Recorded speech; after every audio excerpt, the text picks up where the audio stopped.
Hey everyone, this is Vickriman and welcome to Tyranny, which is Obsidian's latest RPG in the CRPG family, similar to Baldur's Gate and those awesome isometric party-based games. Most recently, they've done Pillars of Eternity, of course, and this is now sort of the second game that has been published by Paradox and sort of I would say the new era of Obsidian. So here's our bit of a setup, and I'll let the narrator sort of take over here. The armies of Kairos the Overlord have swept across the known world. Stood against them fell before their might. Even the Archons, women and men of immense power, were forced to kneel, chained to the Overlord's will. Now Kairos' final conquest has come to our corner of the world, and two of the Overlord's armies compete for the honor of taking our lands. The elite disfavored, and the teeming horde of the Scarlet Chorus. The voices of Nerat, spymaster and Archon of secrets, guides the fierce and undisciplined masses of the Scarlet Chorus. With each battle, the Scarlet Chorus grows stronger, as the defeated are given a simple choice: serve or die. Graven Ash, Archon of War and the Overlord's most loyal general, leads the disfavored. Though small in number, Kairos' ironclad legion has never met true defeat in open battle. Watching over the two generals is Tunon, the Adjudicator, Archon of Justice, eldest of Kairos' minions. Tunon brings Kairos' laws to newly conquered lands, aided by the Fatebinders, judges and executioners of the Overlord's laws. You were among the youngest of the court of Fatebinders when Kairos' armies came to our lands. How could we have known that the fate of thousands would rest in your hands? And here we are. If you watch the other video that I put out about the character creation and how to make a great character in Tyranny, then you saw me create this character. I've gone ahead and skipped that in this episode. You can watch that if you please. But we are more about the Let's Play in this video and the ones going forward. So we're starting the Conquest. I am going to go through this with you. And as I said in the character creation video, this is basically a choose your own adventure sort of thing to get started in the game, because it establishes your character's role in the game world. Eye is on the Tiers, our home, the last corner of the world free of Kairos' reign. Two armies, the disfavored and the Scarlet Chorus, marched south from the Northern Empire, the last realm to fall to Kairos a century prior. So Kairos is like In the early days really old, Kairos' armies arrive at the like over 400 years, because border that we Tiersmen so long believed unassailable. Unable to agree on a unified plan of defense, the various leaders of the Tiers sit and wait for each other to deal with the conquerors, until it's too late. Alright, so as we learned in the beginning cutscene, we have the Disfavored and the Scarlet Chorus, who are, you know, coming here to the Tiers to make waves. And as I said, Kairos is over 400 years old. They don't know exactly what the Dark Lord has decided the year 0 in the calendar is, but it was set, you know, sort of near the beginning of Kairos' reign, and all things are dated to it.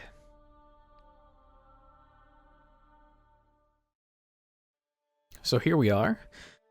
During this, we will decide our character's actions during the invasion of the Tiers, and each choice will affect the game in very major ways, actually. As someone who has finished the game, it's in very major ways. As far as story-wise, mechanically it's all going to be kind of similar in a way. So we're going to the Bastard City. And it's called the Bastard City because it is right between the Empire and the Tiers, which is this region here that we are going to conquer. Built upon a natural harbor at the crossroads between the realms, the nexus of commerce. The Tiers see it as a center of wealth, but the North sees it as a backwater trading post. That sort of gives you an idea of sort of the disparity in culture between these two realms. The symbolic status as a gateway to the continent made it a natural first target for Kairos' army. Yes. So now we must figure out how we're going to do it. So we select a token, and you can actually only select one, right? So we can infiltrate the Tiers, or we can go to the gates of judgment. Straight up, or sort of subterfuge, right? And there's an option on each of these that is based on the plan of the disfavored or the Scarlet Chorus, right? So yeah, we're building faction rep by doing this sort of thing. So our character, you know, he does have a lot of subterfuge actually. So we are going to infiltrate the city. Let's see what they say. You lent your skills to the elite disfavored scouts to capture a border garrison. Graven Ash, who is the Archon of War, head of the disfavored, insisted that an early victory in the offensive would boost the morale of his troops, diminish the haughty overconfidence of the Southerners. Alright, so one of the very smart things that they've done in this game, I'll just mention this here, and we'll see it quite a bit, is there's actually like tooltips on words. And if you right click on it, there's more information. It's just such a neat way. I think it's a great way. Like, it's so obvious, but I don't know that I've seen it done in quite this way, quite conveniently as this. So this is a very cool thing. We can move these windows around. We can keep them open as we do other things, right? Quite a cool little interface tweak that I quite enjoy. So they want us to capture a border garrison. The Scarlet Chorus, on the other hand, they want to raid the villages, small towns, and conscript the men and women in their army. That's what these guys do. Is they, you know, actually the Scarlet Chorus is very, very, very similar in a lot of ways to another faction in an Obsidian RPG, which is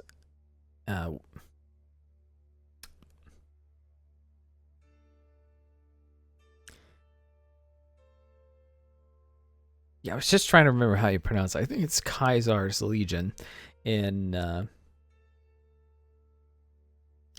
Fallout New Vegas. That's it. That's it. Very, very similar. So the voices of Narat, who is the Archon of Secrets that we learned about. He's the head of the chorus. Emphasize the rewards of the conscription and enslavement over wanton bloodshed. Apparently the soldiers needed the reminder. I think I'm much more inclined to capture this and sort of, you know, more direct, but also sneaky, you know? It fits the martial sort of subterfuge of our character. So the Oathbound Scouts identified a modest border defense, collaborated on organized attack. When the clashing of swords and spears fell to silence, followed by the cheering of disfavored scouts, you were the least surprised. So we don't get to do the other one. Now we have separate choices. We've got Containing the Fire. Your fiercest opponents in the Bastard City were the mages of the School of Wild Wrath, too barbaric to use their power responsibly. The unbridled practitioners needed to be stopped. How did you trick the hot-tempered mages into their own undoing? We can do Inside Agent. With the border garrison captured, you traveled ahead and lurked in the shadows of the Bastard City. You decided that converting one of the locals to Kairos' side would help bring the city to its knees. After all, corruption starts from within.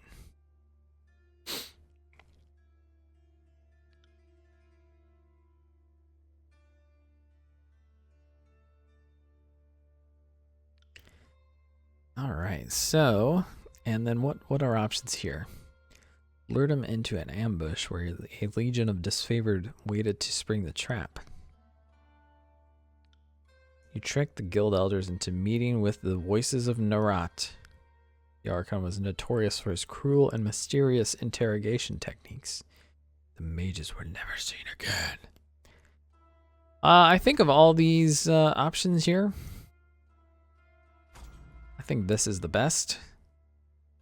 You'll find that I'm leaning towards the disfavored, and I think their ethos fits a bit of what I imagine this character to be. So I think that will probably be a pattern that we see. But, you know, it's role playing, right?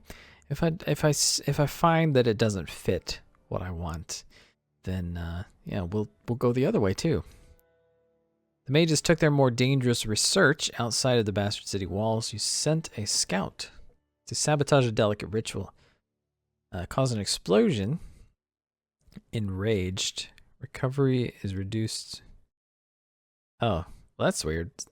I think that's just a story term, but appears to have picked the actual status. Survivor expended themselves on a chase through the surrounding hills. The disfavored got him. The few that survived the attack were conscripted by the Scarlet Chorus.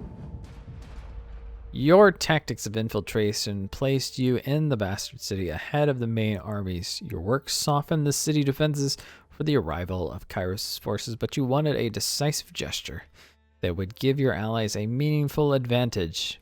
How did you assist in the fall of the Bastard City? We've got challenge the commander of the defenses to an honorable fight to the death. And what we get from that is actually an ability called Warrior's Respite. 1 per encounter, we can take 50% damage for 12 seconds and plus 15% health every 3 seconds for 12 seconds. You will regenerate health rapidly, but your damage is significantly reduced. Oh, I see. No, it's not. That's your damage going down. Okay, that might not be a great one for us, to be honest. Spreading the word of Kairos, you converted the poor and disaffected into a hidden army of the Scarlet Chorus. Once the dust settled, the army wished to bolster their troops with these sleeper cells. And you get Searing Palm, which is a fire spell. Also, probably not that great. Keeping the shadows, you eliminated the leaders of the Bastard City one by one. Concealing shadows. So, create a cloud obscuring shadows and dust for a short duration.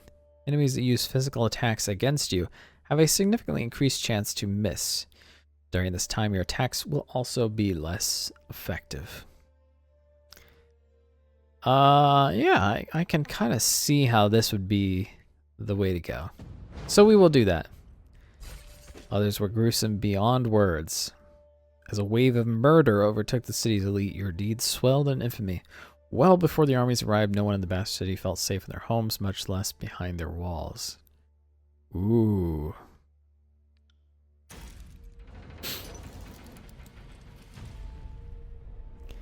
Very cool. I like it. I didn't even know that as I said, that there's so many options here. What I chose last time I played this was completely different. So the Bastard City settled into a new state of normalcy. I'm really excited to see what it changes to. With every tower displaying Kairos' banner, your name was whispered alongside rumors of a decorated career to come. The armies divided into 2 fronts and migrated south. Tunan sent word that you were to join the next frontier of Kairos' conquest, either as judge and overseer of the settlement of Lethian's Crossing, or as war advisor with the armies advancing into the realm of Apex. I think we're going to go to Apex. We're not going to be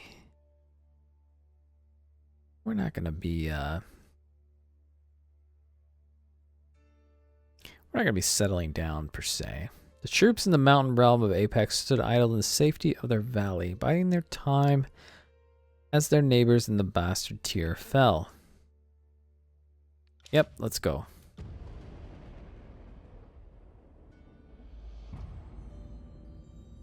Year 2. cool effect right there. The mountain nation of Apex, ruled for generations by the queens of House Vindrian, stood at the heart of the tiers. Alright, we're pushing into it. Tasked with bringing Kairos' law to the territory, as well as keeping an eye on both armies. Alright, what do we got? The Battle of Edgering Pass. The disfavored sent their most destructive ally to crush Edgering Fort. Cairn, Archon of Stone, buried the stronghold under an avalanche triggered from the surrounding mountains. Scarlet Chorus were promised capture enemies for recruitment, yet none survived the onslaught. The Chorus demanded compensation. Denial of Strength. A school of water mages loyal to the Tiersmen posed a substantial threat. The disfavored wished to annihilate the school, while the Scarlet Chorus insisted on capturing the mages, wishing to learn of their craft.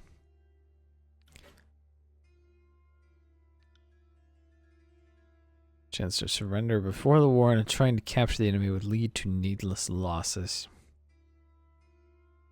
I'm not a fan of that necessarily. So maybe we'll go into this. You know, this is battle, man. I mean, people die. I don't think we need to. Oh yeah, that's knowing the disfavored. That is a horrible, horrible thing to be doing to them. Yeah, this is just war, man. Compared to the lossless victory, yes. You congratulate the disfavor and encourage the Scarlet Chorus to better value their soldiers' lives.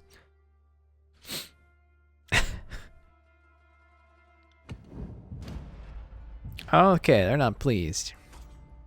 Swords of the Fallen. Scarlet Chorus soldiers were seen wearing disfavored gear, supposedly taken from those who fell in battle. The disfavored were outraged, citing tradition that the armor passed only to next of kin within the army. In a debate of tradition versus practicality, you had to rule in favor of one army over another. Marriage Bed Armistice. The enemy readied for a peacetime festival, as Kairos' forces armed for battle. The disfavored paid no mind to the southern custom and planned to attack the Vindrian forces during their annual celebration. The Scarlet Chorus insisted on a day of non-violence. As former Tiersmen, many could grasp the decency of a temporary reprieve.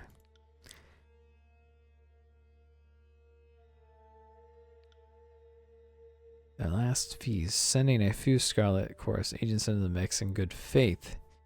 The army hoped that the gesture would foster an air of partnership for the occupation to come.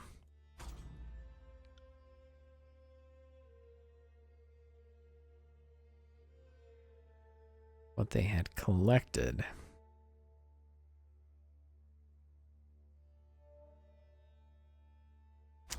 Well, you know, I think we're going to try to offer a bit of a reprieve to the enemy.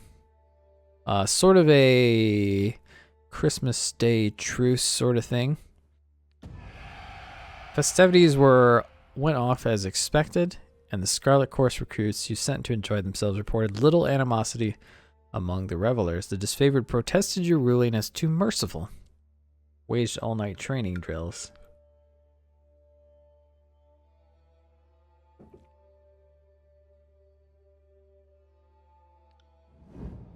With the defeat of Apex and an inevitability, the armies of Kairos met to discuss how to put an end to this stage of the conquest.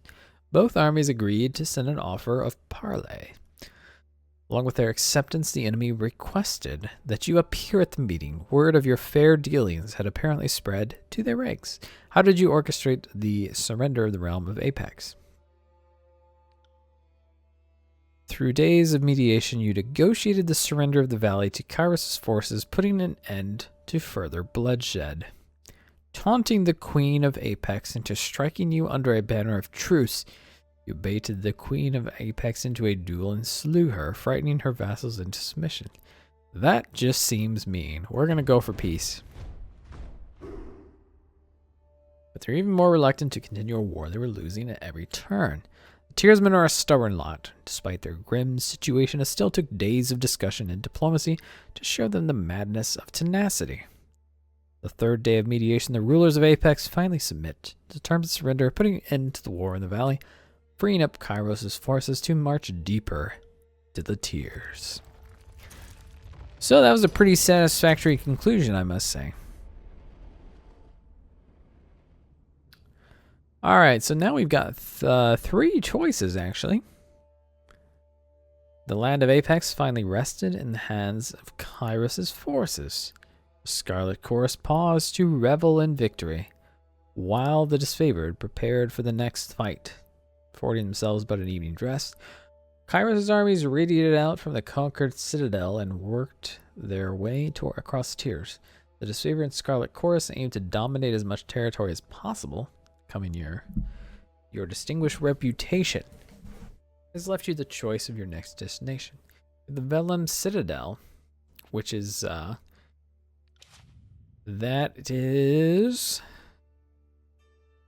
it's actually a great library sort of deal. Or Azure, which is sort of the breadbasket of the Tears, I believe. And we have Stalwart. With its easily defended position and rich military tradition, the realm of Stalwart was the most formidable realm in the Tears. I think I want to go to Azure with the Archon of Stone. Well, let's keep on the main fight. This seems to be the main fight of the war. Let's go this way. We're going to be in the thick of it.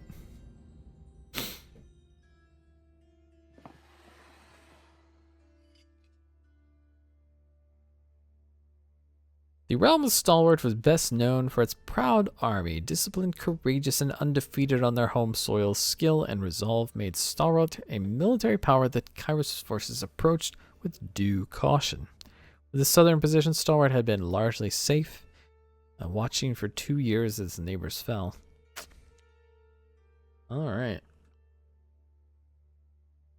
You have the best army in the Tears, but you're not going to fight until you have to, man. Marching on empty. The Stalwart defenders burned their crops as they retreated, leaving the invaders little to forage. Starving, the Scarlet Chorus mob raided from the disfavored, well-maintained supply lines, incurring casualties on both sides. You bunch of bloomin' idiots. A contentious setback. After a defeat at the hands of the enemy defenders, the Scarlet Chorus accused the disfavor of recklessness. The disfavor claimed the Scarlet Chorus brought too few soldiers to cover their flanks. Both armies refused to march until you gave a ruling. Knowing the disfavor reputation for discipline as well as Scarlet powers to instill fear and frenzy, you decided the Scarlet Chorus was in the wrong. Punish the disfavored commander for his failure and for bringing charges without evidence.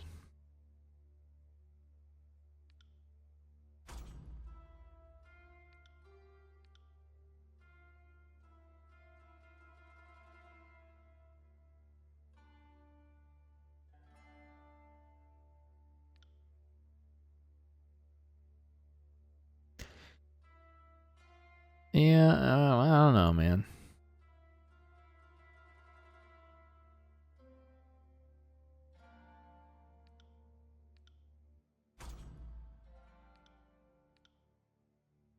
I think we're gonna ask that the disfavored share their supplies.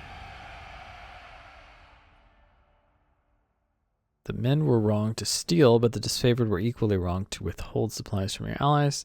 Agreed that the chorus's version of events and ordered that the disfavored supplies be shared. See themselves to be punished, loss of a hand, and return to the front lines. I don't know. I feel like that's just. I must say. Better dead than red. Rather than submit to Scarlet Chorus conscription, conquered locals began committing suicide, desperate to add more bodies to the horde. Scarlet Chorus demanded a portion of disfavored prisoners. rate of recruitment as the realm's population had taken a steep decline. The Beasts of Stalwart, Scarlet Chorus mages, discovered a spell to turn beastmen slaves against their handlers. The army prepared to deploy this tactic elsewhere, but the disfavored protested. The use of unsanctioned magical practices ran contrary to Kyros's law, and beastmen were considered too erratic to be relied upon even as shock troops.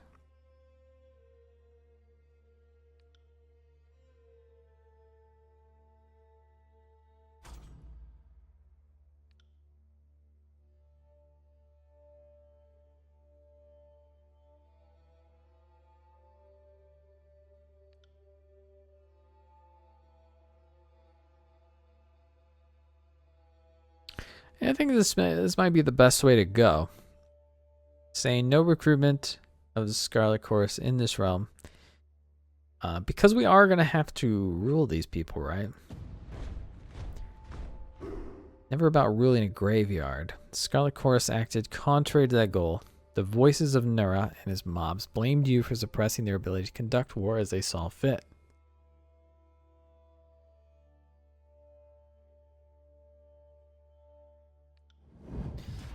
The disfavored carved a slow, steady path into the heart of Stalwart, surrounded the enemy's massive fortress. The main bulk of their forces defeated, the enemy leadership retreated to their mighty fortress, content to wait out the war. The Overlord answered this impudence with an Edict of Storms on the peninsula, a devastating spell that would endure for as long as the cowardly hearts of the Stalwart's leaders persisted in beating. Pleased by your efforts, Tunon deemed you the proper representative to deliver Kyros's edict. Tunon is our boss, basically. He's the judge. Aside from being given a 3-day window to read the edict, you received no other instructions. So, agreeing with the wishes of the disfavored, you proclaim the Edict of Stone at once, leaving the enemy no time to react. Stalwart had ample opportunity to surrender for several years. The time for mercy was long gone. In an attempt to ingratiate themselves with the people of Stalwart, the Scarlet Chorus insisted that warning be sent to the towns and villages so that the people may prepare for the horror about to descend on them.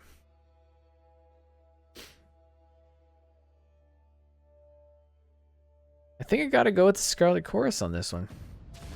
Kyros's wrath was intended for the cowardly regions of Stalwart, not those unfortunates swept up in the calamity of their leadership. A warning in advance spell would give locals time to prepare for the devastation to come. Fall on the innocent as lightly as Kyros's will allows. Might yet spare lives, you broke the seal of Kyros's Edict of Storms and read the Overlord's incantation. So, we'll learn more about Edicts as we go, but essentially they're ginormous spells that the Fatebinders have to read them, right? They're edicts that you read, and then the power descends. The clear skies darkened as you read the final words of the edict. A flurry of wind and rain whipped through the rolling plains and craggy canyons, turning rocks, uprooted trees, and hapless soldiers into hazardous shrapnel. Armed with a measure of foresight, you were able to remove yourself from the area before the storms grew more violent. Over time, nearby communities told of cyclones consisting of thousands of soldiers' worth of limbs, spears, armor, and skulls. What's more, the weather showed no sign of dissipating. Several units of disfavored who fought the enemy in spite of the advancing storm were caught up in the Overlord's magic. The few survivors regrouped and nursed their wounds. Their failure to topple the Stalwart Legion shamed them into believing the dead more fortunate. The name Stalwart fell from use. People took to calling it the Blade Grave for the remade landscape festooned with iron and bronze ornaments to once great legions. As Kyros's forces departed, you spared a glance back at the ruins of Stalwart, marveling at your work. You didn't have long to rest before Tunon called you into service once more. And that, as they say, is that. That's our conquest. That is how we shall begin the game. We shall continue. And in fact, that will be the end of this episode, and we shall see you next time as we start the actual game. I've got to end this before the cutscene. Let's do it at work. So see you then.